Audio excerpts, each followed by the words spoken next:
come on in. Pull up a chair. Nice to see you all again. Why you make yourself comfortable? I'm going to tell you a story, and it might have something to do with the outlaw stuff. Probably does. Says something about it. The main reason I'm telling the story is because I promised Kevin I'd tell him. He likes this story. I've never told this story publicly, but I know a few of you have suffered through it privately.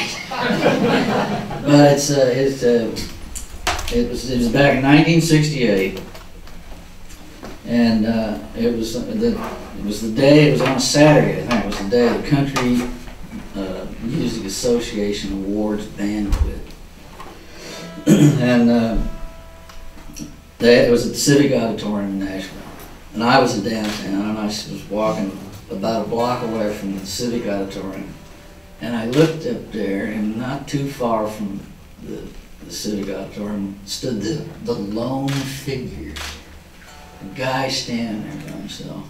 I knew who this guy was. He was another struggling, unknown songwriter, just like myself. But this guy was more driven than any guy I've ever known in my life. That's just saying a lot, because in the music business, everybody's pretty driven, but this guy beat everybody. So I knew what he would say. He's standing there literally, it's like a metaphor. He's on the outside looking in. He wants in.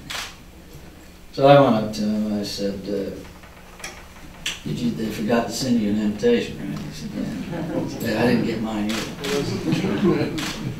Well, so, yeah, this guy, to augment his income, had to work, odd jobs. When he wasn't, so he was he was a janitor at Columbia Record Studio. And he was a part-time bartender at the Tally Ho Tavern on 16th Avenue South. That's where I knew him mostly from. It was the Tally Ho Tavern, 16th Avenue. So if you can't, some of you probably already guessed who this guy was Chris Christopherson. And so he was, this is true now, we were standing there, and all of a sudden the banquet was over. And people were filing, and there was Jack Green. Oh, look, there's Johnny Cash, and oh, geez, Tammy Wynette. And they're all, holding their awards. And all of a sudden, out of the door comes the guy who won more awards than anybody that year. Entertainer of the Year, Recording of the Year. He's the hottest thing in music right there, a guy named Glenn Campbell. And there was this big stretched limo waiting for him.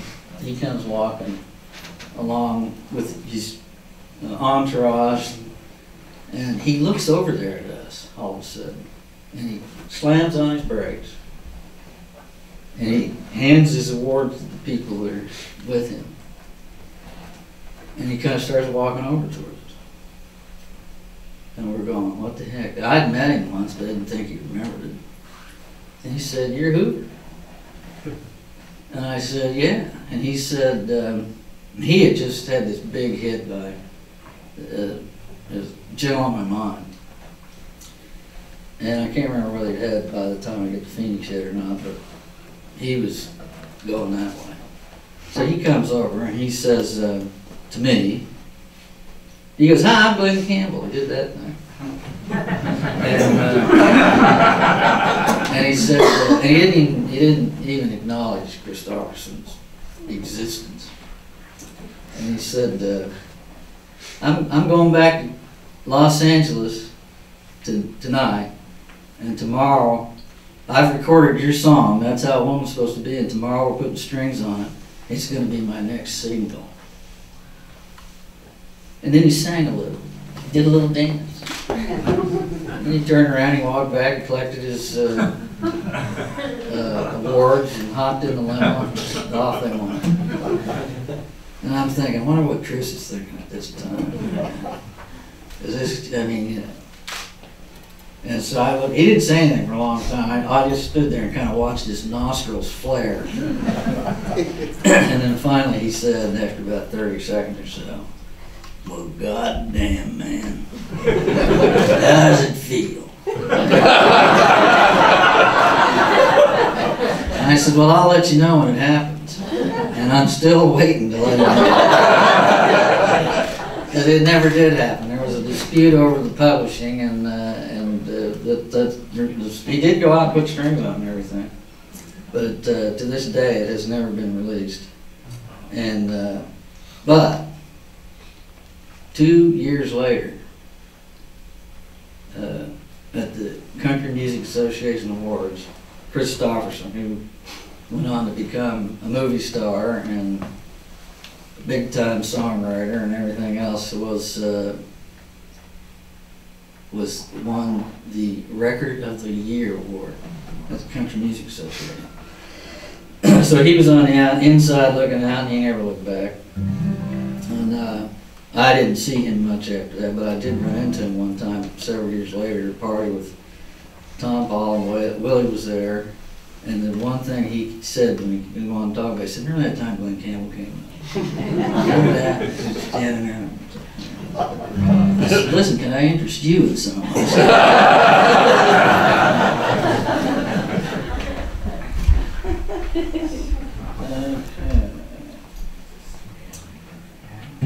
That didn't have anything to do with the song. It's just a story. I know a lot of these stories.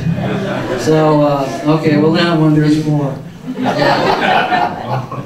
So, okay, in 1970, that same year that he won that award, I was asked to write music for an MGM motion picture called Tick, Tick, Tick, about a very bigoted Southern community in which a black man had been voted in as sheriff. And George Kennedy played the outgoing Whitey sheriff, and Frederick March played the mayor, and Jim Brown played the incoming new sheriff. And there was this scene in there where Jim Brown walks from his car past all these Klansmen and everything, sneering at him and everything, to go into his new sheriff's office and pick up his keys from George Kennedy. And through this little episode, they play this. This is one of the songs that I wrote. So this is called "All That Keeps You Going."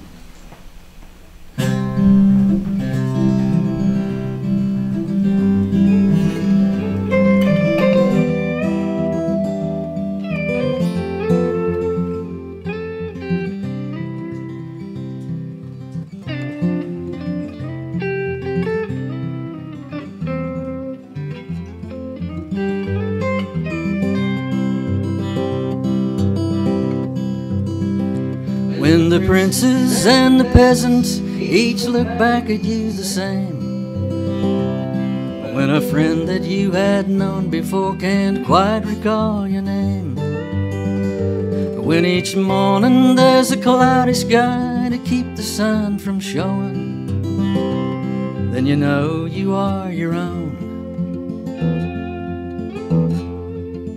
Sometimes it's all that keeps you going.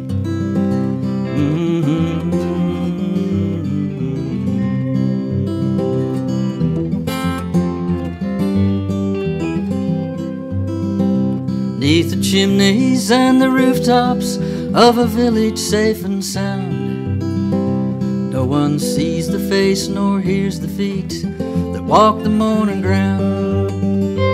And the stillness of the alleys and the highways keeps a-growing, so you say you are your own. And that alone will keep you going.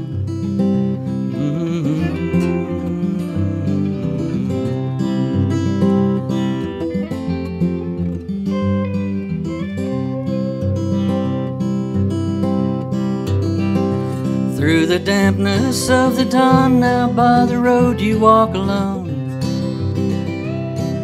You think on days when you had laughed, or of a love you'd known, but your head is low, avoiding thoughts of times you may be knowing, when to say you are your own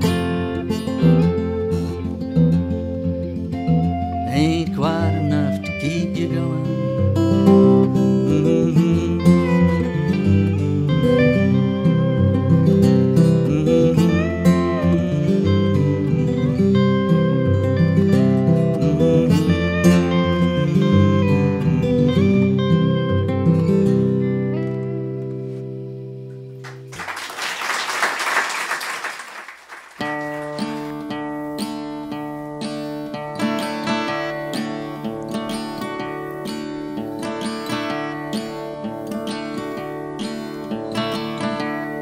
come on in. Pull up a chair. Nice to see you all again. Why you make yourself comfortable?